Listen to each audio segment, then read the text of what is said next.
No, no. Doug Ford is nothing like, er, Doug Ford is nothing like Rob. Hey, they're brothers. They're a lot like each other. But when it comes to, listen, they were a family, eh? It was like, sort of like me and my brother, uh, John Gotti, he's a musician or what have you. So, hey, I like to enjoy too. And that was what after Rob worked hard, and so does Doug. But they say, unfortunately, that Rob passed away. Now, I know I don't believe it, frankly, but because I don't want to, I would never want to think somebody like Rob Ford would have been actually passed away. But they say he is. But see, I knew Rob Ford, but I never knew Rob Ford. I had seen him. Sorry, as a young man, I had seen him in 2016. I had seen Rob, and I had looked up to him. This was before I had heard it from anybody else's perspective. I had just lived in London, Canada, Ontario, where I was born in Ontario, and I've been here. I know a lot of people in Ontario. And I seen Doug pop up on the news just as everyone did, and yeah, Rob, sorry,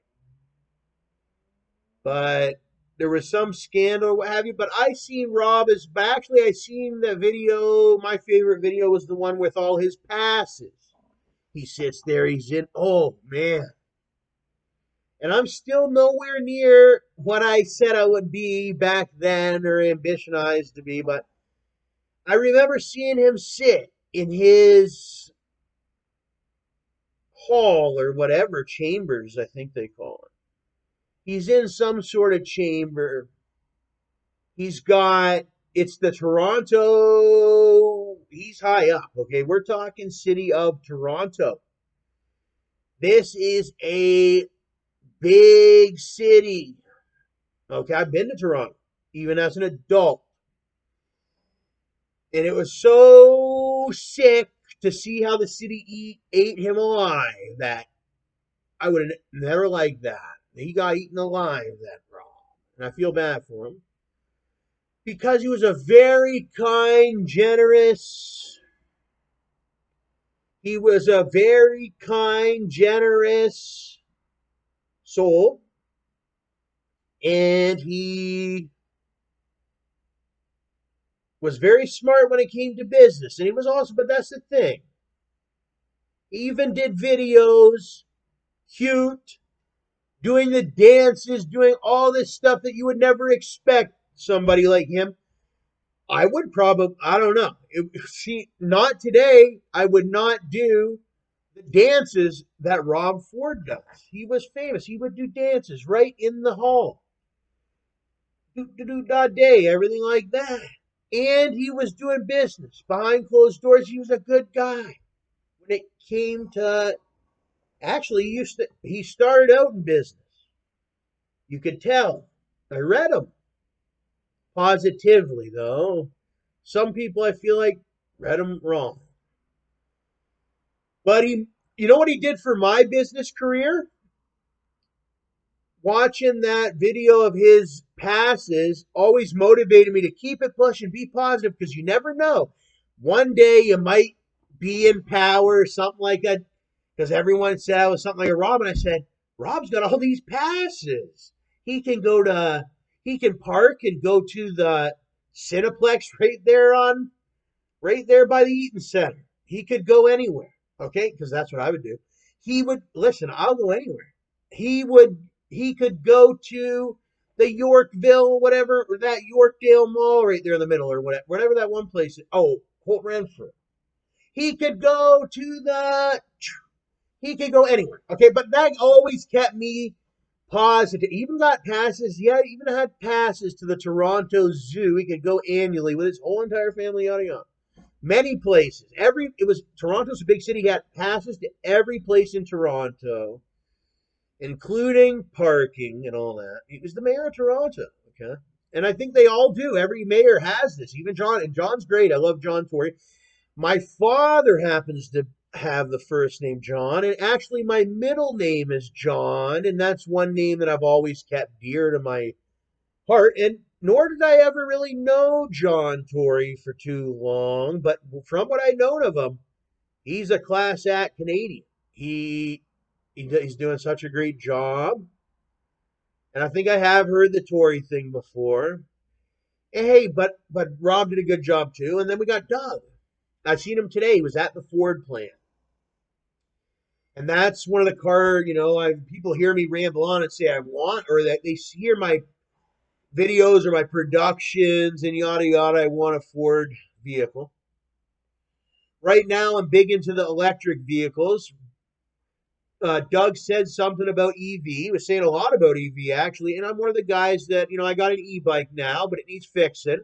I rode it for a whole month. I got a video of a whole month, Evil Knievel on the big red machine, but not Evil Knievel, StacksAMilli here in Ontario. I was born here in Ontario. It's like my dad had a motorcycle here in Ontario. We own property here in Ontario. My uncle owns hundreds of acres here still in Ontario. He still lives to this current date, which is March 30, or sorry, not March 31st, sorry, May 31st, 2022. And yeah, so I very much deserve to be able to ride my the cycle the way I wanted to and do the videos. For the month that I did, it was not because summer, it starts getting hot around June. So I knocked out a bunch of awesome bike videos for the whole month of May.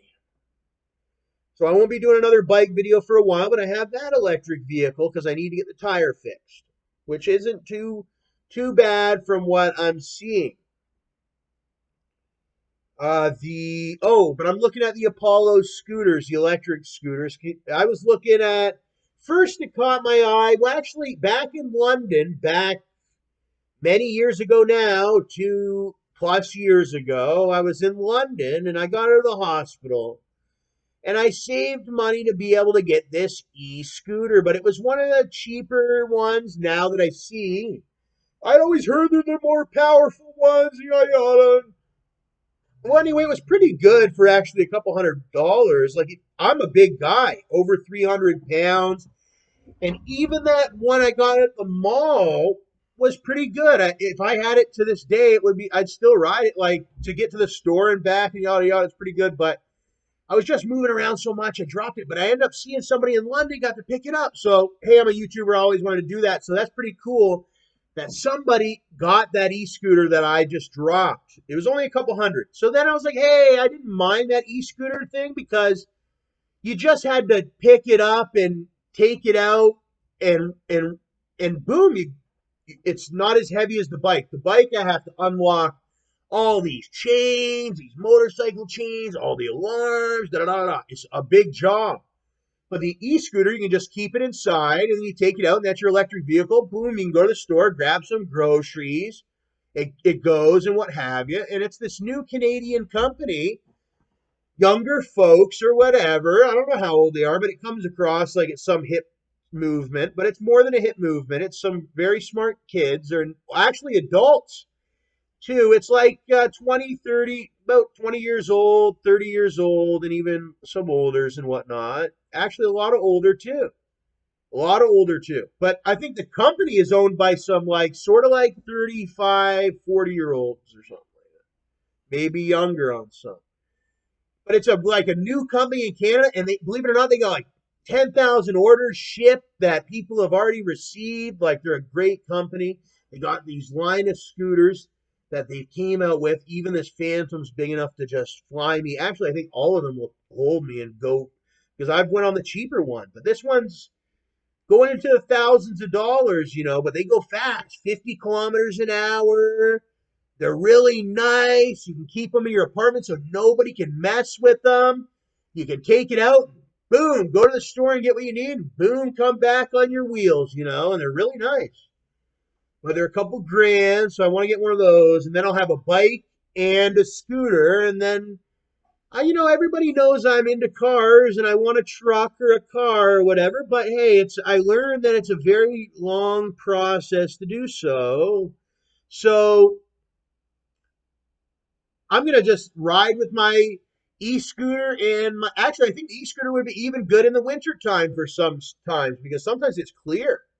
You don't have any snow or very little, and boom, you just go or what have you, and wear a mask and whatever, and that's my vehicle or what have you. And it's like it goes a little bit faster than you because I'm a younger handicap sort of guy. I don't need the sit down scooter. I mean, listen, they tried the whole gimmick with me before, but we have to face reality. It's like I don't need one of these ones, but these little electric vehicles are good even for some of our normal kids or what have you that just can't they just don't have the money to buy a $5,000, $10,000 car with the insurance and the this and that and the other.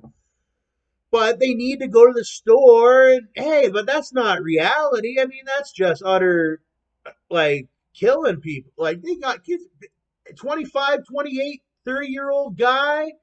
He's been working his whole little butt off his whole little life and he needs to like roll to the store to get his stuff because the guy's diabetic and kids die like it's like all the way around or whatever, you know what I mean? Or whatever. They have to go to the store and get eat too. That's what the world was about. Hey, buddy got his ice cream today, and he was able to get over there. It's like people are out of this world because they can't even go and get their ice cream or whatever. It's $1 at McDonald's, just $1 for a gigantic ice cream like this big on a cone. $1 for an entire ice cream. It's unbelievable.